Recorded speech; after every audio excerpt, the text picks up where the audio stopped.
There's like 4 types of jokes. Yeah, go on, what are they? I don't know. So you got misdirection, Misdirection. surprise, obviously, the element of surprise in every joke you need generally. It's the most, so what Franklin said, the primal element is surprise. So misdirection helps toward that. You got the pull back and reveal. Pull back and reveal.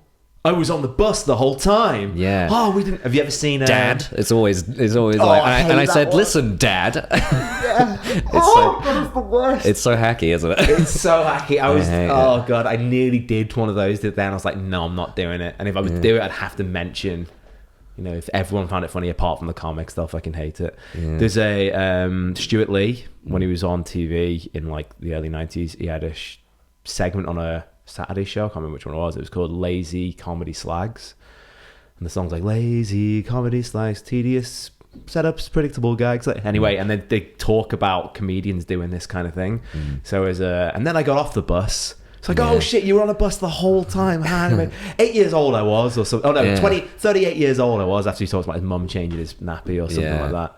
And the other one, which I hate, this is the one I hate more than anything, is here's my punchline. I'm going to move on quickly because this is just something that I'd normally say, but it was outrageous.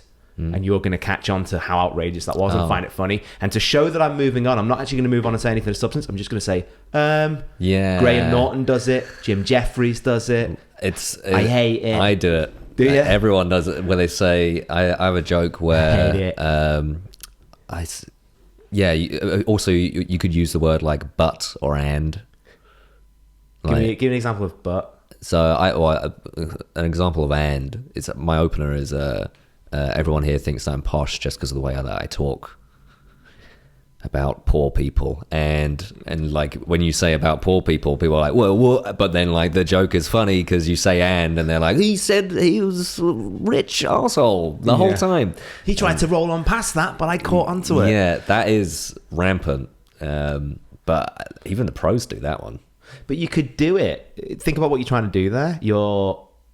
I think the point is I'm saying it and it's not a big deal that I've said it and you've caught onto it. Yeah. And that's just who I am. And that's funny. Yeah. So why not, instead of saying and, just continue on to something else? I suppose because you want them to get both jokes. Yeah. It just helps connect them, I guess. The way I talk about poor people. I'm not that posh. And then I do into other stuff about voice. It just rhythmically sounds good, but I do understand that. I don't like seeing patterns. It's weird. Yeah. I think it helps if the word you're using to move on to the next one fits in. So I say where I talk about poor people and I'm not that posh. Now I talk about my parents and where my voice came from. So it kind of like makes sense that I would be saying those words anyway. But it's when people say and or but or whatever, and then that's the end then the next bit of the sentence doesn't make sense. It's just like, well, you're just saying it because you don't have a whole lot of confidence in the punchline, and you're filling up the noise because you're afraid that they're not going to laugh. Yeah. I think that the R is for that as well. Because it's not set up punchline, is it? It's when you're doing something which is obviously set up punchline, the formula actually is set up punchline, laughter. And if the laughter's not there and you've left a gap for the laughter, the audience then knows the format. They're like, oh, that was set up punchline, that's laughter. And then if you change subject, they're like, oh, that was definitely his joke and he's off it. He just failed. I don't trust this guy. I hate when the joke bombs and they go into a new bit and you're like, oh, that was the joke. That was the joke. Oh god. Yeah. You should start to, at that point you should just lean into it, move on to something else and go, oh yeah, that was the joke, I'm on a new subject. Just have some kind of tension release on it.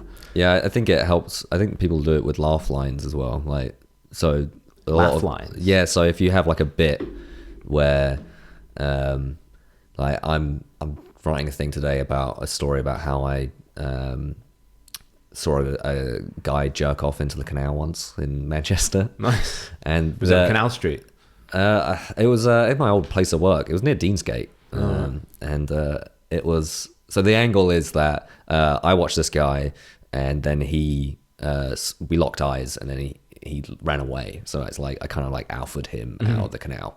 But then like for a laugh line would be something beforehand. This was just what me and Val called it. I don't know if it's actually what we say. Where I would say, and we locked eyes for I don't know, 1,000 years, something like that. And like that's just like that would get like a small laugh, like haha, just to keep them engaged whilst you get to the actual bit, because otherwise you're doing 2 or 3 sentences that aren't funny. That's something which I have a problem with. You need to add little impressions and words that you'd use where someone else wouldn't use, like, oh fuck, he calls bread a loafer or whatever, right?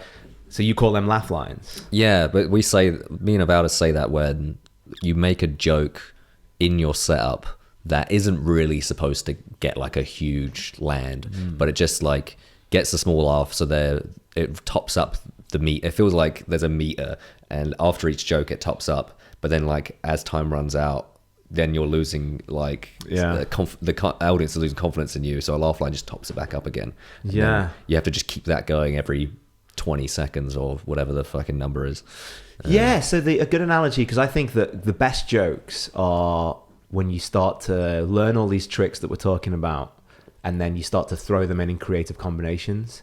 It's almost like you're in a fight and it's like jabs, punches, hooks, that kind of thing. And coming up with the laugh line, if you think about it as the audience is your opponent, probably not a good attitude to go in with. But, it does feel like it sometimes. Audience. And you're fighting them as Street Fighter, and they've got an energy bar and it keeps filling up, so you've got to keep those combos going, and when it gets to the end you've lost the fight or something like that. Or just be funny, I don't know. I'm trying to make up for my months of not working by absorbing. It does feel like that. And then laugh lines are like little jabs, then like you're just doing that to keep them engaged whilst you get to the actual bit, which for me in this like example is about the alpha thing. I've not actually written it yet, but